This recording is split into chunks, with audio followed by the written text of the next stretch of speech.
Frequency है न्यू2 और ये प्लेट पोटेंशियल है और ये करंट है। बताओ न्यू1 बड़ा है या न्यू2 बड़ा है? कौन बड़ा है? सर न्यू2।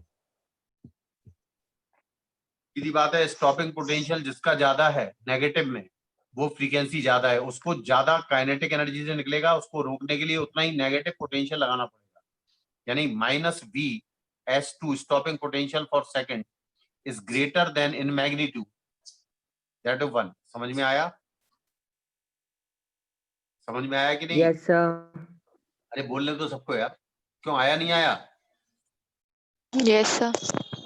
अब खास बात यह है दोनों में सैचुरेशन करंट बराबर है ना? दोनों में सैचुरेशन करंट क्या है? हेलो, दोनों में सैचुरेशन करंट क्या है? बराबर। बराबर। जब दोनों में सैचुरेशन करंट बराबर है तो इसका मतलब ये हुआ। सर वीडियो अटक गया। अरे यार और किसी का नहीं अटकता, देखो सुमृति अटक गया वीडियो क्या? नहीं सर, एक भी बार नहीं अटक रहा। तो यहां पर खास बात यह है कि जो पिंच पोटेंशियल है दैट इज सेम और सैचुरेशन करंट भी सेम है। क्या है दोनों में? दोनों में सैचुरेशन करंट सेम है। ध्यान से सुनना मेरी बात। तो दोनों में क्या चीज सेम है? अरे दोनों में क्या सैचुरेटेड चीज? करंट। सैचुरेटेड करंट के सेम है। और सैचुरेटेड करंट जो होती है वो डिपेंड करती है फोटोन फ्लक्स पर। किस पे डिपेंड करती है? किस पे डिपेंड फोटॉन करती है? फ्लक्स। अच्छा, अब ये बताइए, और साथ ही साथ इंटेंसिटी पर। तो इंटेंसिटी क्या दोनों की बराबर है या डिफरेंट? क्या सैचुरेशन करंट इंटेंसिटी पे डिपेंड करती है? Yes sir. तो इसका मतलब दोनों रेडिएशन है, दोनों की इंटेंसिटी क्या है? दोनों की इंटेंसिटी क्या है? दोनों की इंटेंसिटी क्या है? ये सेम। दोनों इंटेंसिटी सेम है। ध्यान से सुनना। और इंटेंसिटी दोनों की सेम है, इसका मतलब क्लियर है? ये सवाल जेई में आ चुका है। ध्यान से सुनना आप। दोनों का पिंच पोटेंशियल सेम है लेकिन दोनों में स्टॉपिंग पोटेंशियल या कट ऑफ पोटेंशियल, इसका दूसरा नाम कट ऑफ पोटेंशियल भी होता है। तो दोनों का कट ऑफ पोटेंशियल डिफरेंट है और cut off potential just depends on frequency. जिसकी फ्रीक्वेंसी ज्यादा है उसका कट ऑफ पोटेंशियल नेगेटिव में ज्यादा है। क्लियर है? अरे क्लियर है? Yes sir. Yes sir. चलिए साफ करें। साफ करें। Yes sir.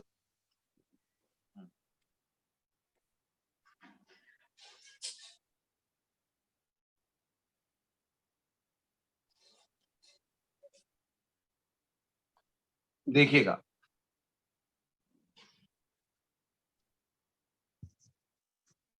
अगर हम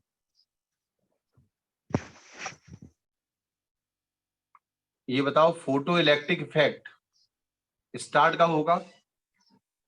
फोटो इलेक्ट्रिक सर जब स्टार्ट कब होगा? जब थ्रेशोल्ड हमारे फ्रीक्वेंसी के बाद। इंसिडेंट रेडिएशन की फ्रीक्वेंसी थ्रेशोल्ड फ्रीक्वेंसी से ज्यादा होगी तभी फोटो इलेक्ट्रिक इफेक्ट होगा। अरे होगा कि नहीं होगा? हाँ। जल्दी बोलो भी, सब लोग बोलेंगे।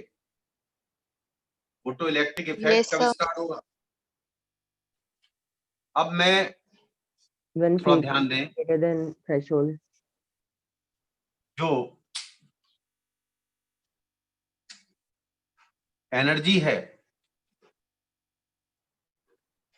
अब अगर मैं कहूं काइनेटिक एनर्जी की बात करूं के की, तो K is equal to H nu minus H nu nought होगा ना? अरे ये यस ई सर। लिखा है और ये फाई लिखा है, लिखा है ना? Yes, Yes, sir. sir. अगर मैं इस वाले को काइनेटिक एनर्जी मान लूं, इसको काइनेटिक एनर्जी मान लूं, तो ये वैलिड है जब न्यू ग्रेटर और इक्वल टू न्यू नॉट है। ये इक्वेशन कब वैलिड है? ये इक्वेशन कब Yes, वैलिड है sir. भाई? और मान लीजिए जो When nu is greater than nu naught. मान लीजिए काइनेटिक एनर्जी जो है वो ई वी नॉट के बराबर है। किसके बराबर है? ई, बोलो, ई वी एस के बराबर है। किसके बराबर है? अरे किसके बराबर है?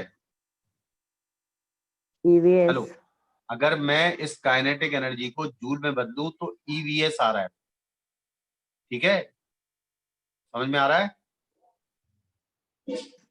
अरे समझ में आ रहा है कि नहीं? Yes, sir. तो वीएस कितना आएगा?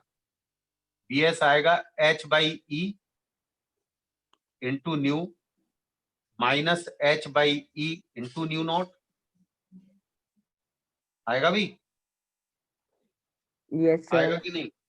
इसमें सिर्फ न्यू वेरिएबल है, ये स्लोप है, एच बाई ई स्लोप है, यानी tan theta. Tan theta is equal to H by E. समझ में आ रहा है? ये ग्राफ का शेप कैसा होगा?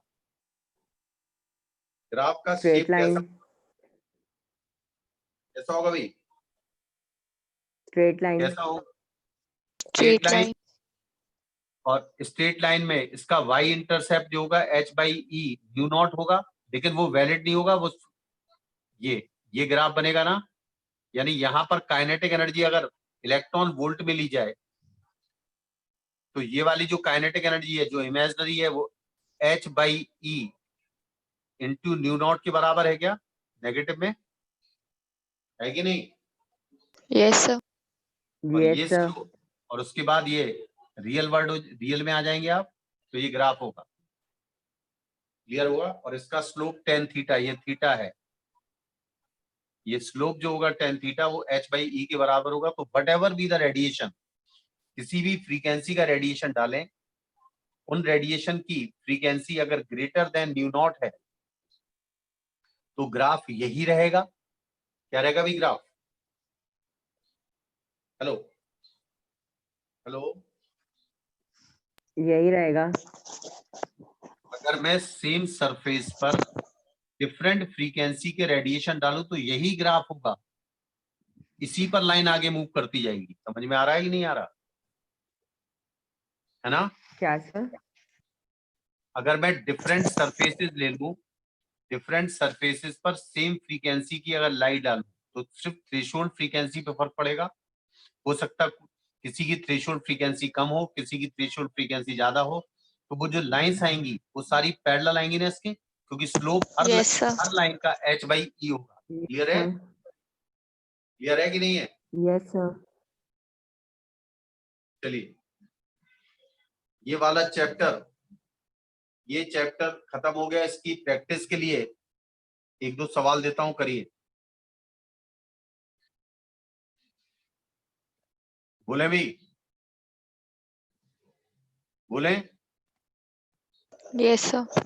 चाहे दो तीन चीजें और लिख लो, मैं लिखवा देता हूं। Effect of wavelength in intensity of light at constant frequency. Effect of variation in intensity of light at constant frequency.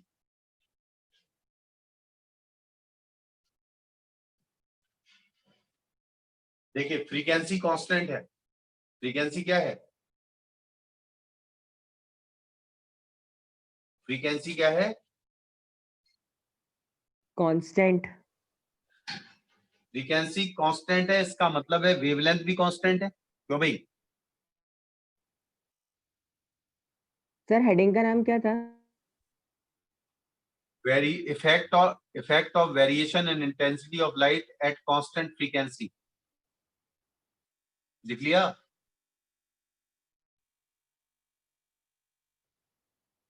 अरे लिख लिया कि नहीं? हाँ सर. बुद्धि लिख लिया? हाँ, sir.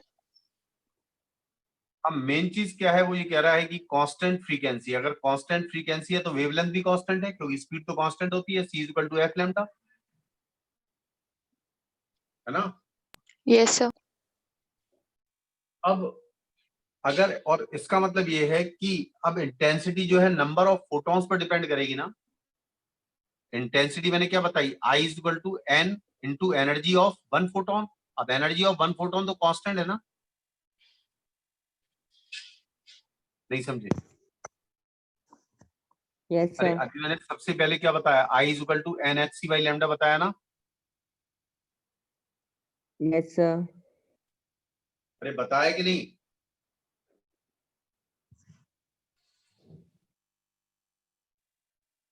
हेलो हेलो, हाँ सर। नहीं आ रहा कि मेरी आवाज सुनाई नहीं दे रही क्या। आ मेरी रही है आवाज, सर।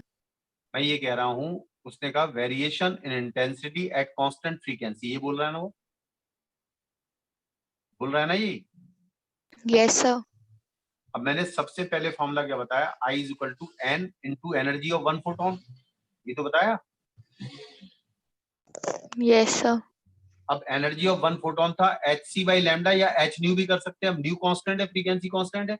इसका मतलब इंटेंसिटी किस पर डिपेंड करेगी, इंटेंसिटी किस पर डिपेंड करेगी, नंबर ऑफ फोटॉन फोटॉन्स। अच्छा, फोटॉन तो फ्लक्स। अगर इंटेंसिटी आप चेंज कर रहे हैं, इंटेंसिटी को बढ़ा रहे हैं, इसका मतलब नंबर ऑफ फोटॉन्स बढ़ रहे हैं कि नहीं बढ़ रहे हैं, नंबर ऑफ यस फोटॉन क्या सर। हो रहे हैं, इंक्रीज कर रहे हैं, सही है ना। हाँ सर। तो इस सिचुएशन में देखिए, on increasing the on increasing the number of photons,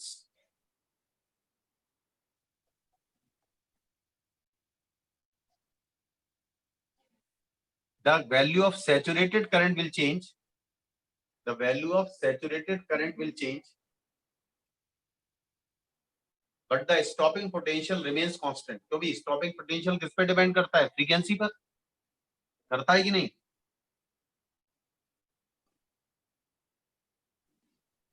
yes अरे सर। करता है कि नहीं, स्टॉपिंग पोटेंशियल जो है वो कांस्टेंट रहेगा, अगर इंटेंसिटी बढ़ रही है, इसका नंबर ऑफ फोटॉन्स बढ़ा रहे हैं इंसिडेंट वाले, और नंबर ऑफ फोटॉन्स के बढ़ने से क्या सैचुरेटेड करंट चेंज हो जाएगी, बिल्कुल हो जाएगी, क्लियर है। Yes sir. अरे लिख लिया कि नहीं लिखा, यस सर। दूसरा लिखो, effect of variation in frequency, effect of variation in frequency at constant photon flux, constant photon flux यानी n constant हो गया ना, n क्या हो गया,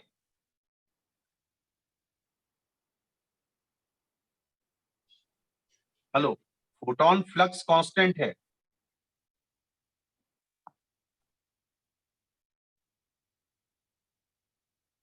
अरे फोटोन फ्लक्स क्या है, कांस्टेंट।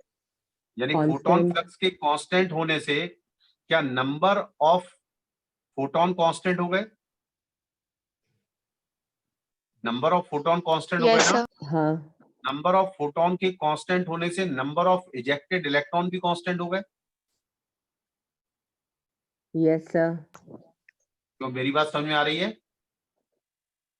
Yes sir. अरे बोलो स्मृति, समझ में आ रही है। Yes sir. तो लिखिए, in this situation number of incident photons remains constant, number of incident photons remains constant,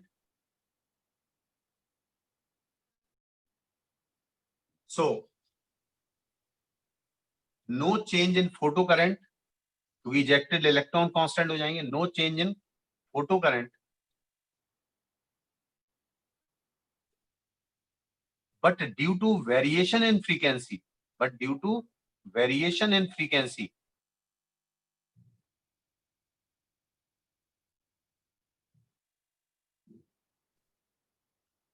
the stopping potential will change। क्यों भाई, stopping potential क्या होगा, सर एक बार रिपीट कर दीजिए। नंबर ऑफ फोटॉन्स कांस्टेंट है, therefore no current in photo current, यानी number of electrons जो पर सेकंड निकलेंगे वो कांस्टेंट रहेंगे, but due to variable frequency the stopping potential will be, stopping potential क्या होगा?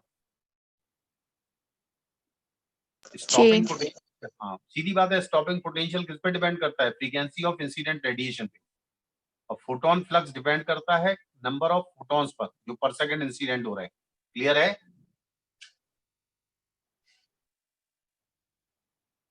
Yes sir. समझ में आया? Yes, sir. एक क्वेश्चन लिखिए, एनर्जी दी है फोटॉन्स की, एनर्जी दी है रेडिएशन की इलेक्ट्रॉन वोल्ट में 4.9 इलेक्ट्रॉन वोल्ट, और वर्क फंक्शन दिया है 4.5 इलेक्ट्रॉन वोल्ट। लिख लिया? Sir, energy कितनी दी है? 4.9 इलेक्ट्रॉन वोल्ट और वर्क फंक्शन है 4.5 इलेक्ट्रॉन वोल्ट। हमें ये निकालना सर है। आप डेटा को लिख दीजिए, आपकी आवाज कट रही है। अरे 4.9 इलेक्ट्रॉन वोल्ट है इंसिडेंट रेडिएशन की एनर्जी, और वर्क फंक्शन है 4.5 इलेक्ट्रॉन वोल्ट। ठीक है? Yes, yes sir. Sir. Find the impulse imparted to the ejected electrons, यानी इससे जो इलेक्ट्रॉन निकलेंगे उनको इम्पल्स कितना इम्पार्ट होगा।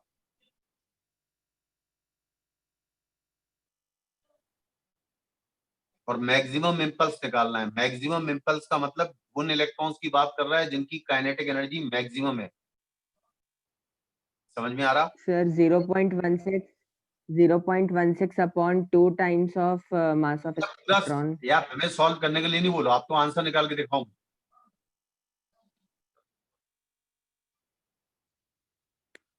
आंसर निकाल के दिखाया करो, मैं थोड़ी कैलकुलेशन करूंगा।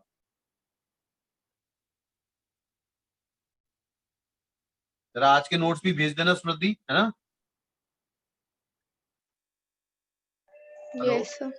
हाँ, और यह नव्या से बात करना है, कल भी इससे ज्वाइन सर नहीं वो किया और आज उस भी ज्वाइन दिन नहीं के किया। कितना आया? सर वो उस दिन के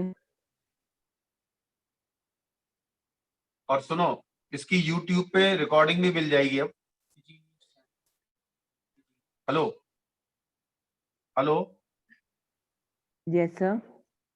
आज की क्लास की रिकॉर्डिंग भी मिल जाएगी यूट्यूब पर कल की और परसों की भी छूट गई हो तो। चैनल का नाम है फिजीनियस।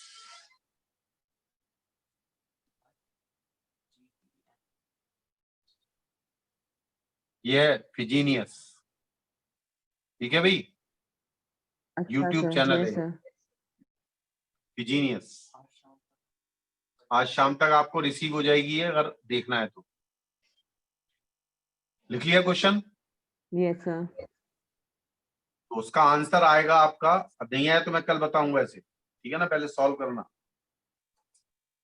आंसर आएगा इसका, चलो आप ही लोग निकालना, एमकेएस सिस्टम में निकालना, मैं आंसर नहीं बता रहा हूँ, फिर आप लोग आंसर निकालने की कोशिश करेंगे। अब लिखिए, लैम्डा नॉट यानी थ्रेशोल्ड वेवलेंथ दी है 2750 angstrom, 2750 Sir, angstrom threshold wavelength है, 2750 एंगस्ट्रॉम, और इंसिडेंट फोटोन की वेवलेंथ है 1800 एंगस्ट्रॉम। क्या फाइंड सर? स्टॉपिंग, अरे यार तुम, इंसिडेंट फोटोन की वेवलेंथ है 1800 एंगस्ट्रॉम और थ्रेशोल्ड वेवलेंथ है 2750 एंगस्ट्रॉम। आपको निकालना है फाइंड द स्टॉपिंग पोटेंशियल। क्या निकालना है? Stopping potential.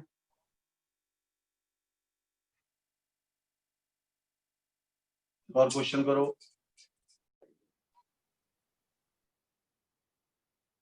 Phi is equal to दिया है, फाई का मतलब work function 1.9 electron volt,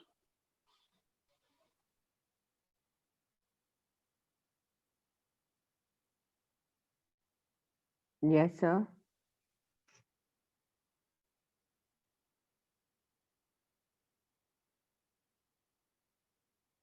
Hello.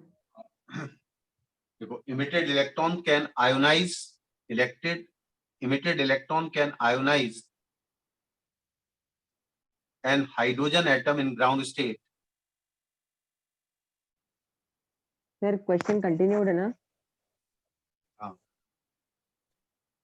जब वर्क फंक्शन 1.9 इलेक्ट्रॉन वोल्ट वाले सरफेस से इलेक्ट्रॉन निकलते हैं किसी रेडिएशन की गिरने पर, these electron can ionize the hydrogen atom in ground state. Find the wavelength of incident radiation. यानी किस रेडिएशन वाली वेवलेंथ में ये पॉसिबल है. क्लियर हुआ? Yes, अरे sir. क्लियर हुआ कि नहीं हुआ? हेलो. Yes, sir. हाँ, ये 2 क्वेश्चन दिए हैं, वो कर रहे हैं. ठीक है. और आज की शीट मिल गई ना आप लोगों को? Hello. Yes, sir. Yes, sir. आज शीट दी है ना कुछ? अरे आज शीट मिल गई ना आप लोगों को? Yes, sir. Yes, sir. हाँ, और आज के नोट्स स्मृति जरा सेंड करना मुझे. हैं? Yes, sir sir. मैकेनिक्स का डिस्कशन कब है? मैकेनिक्स का वो पूरा आज टॉपिक जब लंबा हो गया इसलिए आज नहीं कर रहा हूँ.